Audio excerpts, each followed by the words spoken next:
হাতে গোনা আর মাত্র কয়েক ঘন্টা রয়েছে দ্বিতীয় দফা অর্থাৎ শেষ দফা নির্বাচন। ঠিক তার আগেই এক বিএলওকে গ্রেপ্তার করল বাগদা থানার পুলিশ। তার বিরুদ্ধে অভিযোগ মূলত ভোটারদের প্রভাবিত করে শাড়ি এবং নগদ অর্থ বিলি করা হচ্ছে। অভিযোগ করছেন কে? বিজেপির পক্ষ থেকে। অন্যদিকে এই অভিযোগ কিন্তু অস্বীকার করেছেন শাসক দল।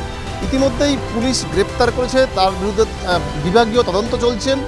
অন্যদিকে আইনগতভাবেও কিন্তু তার বিরুদ্ধে ব্যবস্থা নিয়েছেন।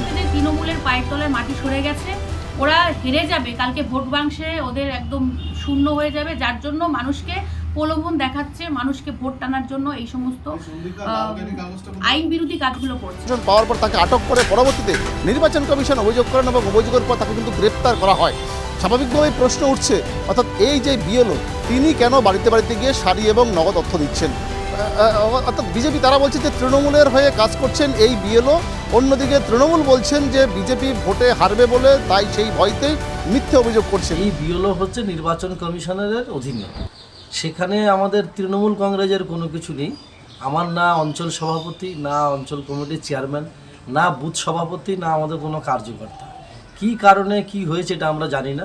আমরা মনে করছি এটা বিজেপির একটা চক্রান্ত। নতুন করে এই বাগদা বিধানসভা কেন্দ্র, অর্থাৎ যেখানে ননদ এবং বৌদির লড়াই, অর্থাৎ একদিকে ঠাকুরবাড়িরই অন্যতম সদস্য মধুপণ্ডা ঠাকুর ননদ, অন্যদিকে সোমা ঠাকুর বৌদি। ননদ বৌদির লড়াইতে আগামী যে অর্থাৎ সকাল হলেই যে নির্বাচন দ্বিতীয় দফা অর্থাৎ শেষ দফা, সেই নির্বাচনের মানুষ কাকে বেছে নেন, কার ভাগ্য নির্ধারণ হয় আগামী 4 তারিখে, সেদিকেও কিন্তু নজর থাকবে আমাদের। উত্তর 24 পরগনার বাগদা থেকে টিটপ বিশ্বাস, রিপাবলিক বাংলা।